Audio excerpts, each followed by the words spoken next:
get into the factory, we can see the chairs that have been changed. Firstly, let me just content.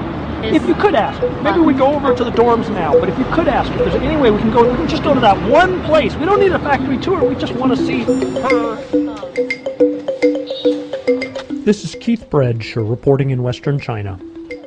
Over the past year, the New York Times has focused on the globalization of production of electronic devices, including the sometimes grim labor conditions at factories making Apple iPhones, iPads, and laptop computers here. After publishing reports about harsh and sometimes unsafe environments, we began to hear about a response from Apple, as well as its contractors, and efforts to improve working and living conditions for employees. We also heard that Hewlett-Packard might already be following better practices that could be a model for others in the electronics industry.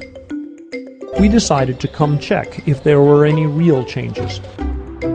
We began our trip in the city of Chongqing in southwestern China at two factories, a very new model factory run by a company called Quanta and an older factory managed by a company called Foxconn, which has been in the news in the past year over harsh working conditions. Both factories are making computers exclusively for Hewlett-Packard. And the question is, if Hewlett-Packard can manage to improve working conditions, can the rest of the industry also do so? Companies like Apple and Hewlett-Packard don't own these factories. They contract with factory owners to have their products made. But as some of the largest customers in the world, they have significant influence over how the factories are run. We're trying to change, and again, it is not perfect. HP executive Tony Proffitt showed us around. There's one big change immediately evident. HP's new business model brings the factory to the workers. Traditionally, factories have been in big coastal cities like Shanghai or Shenzhen, and factory workers came from other parts of the country, usually inland and far away. HP's factory in Chongqing is different. They built where potential employees live, and the factory does employ many locals. This allows workers to go home and see their families more frequently. I'm a local from Chongqing. We have 2 days off each week. We can go home every weekend since our home is near. Your mother must think you are a good daughter. Yes, every time I come home, my mother is very happy.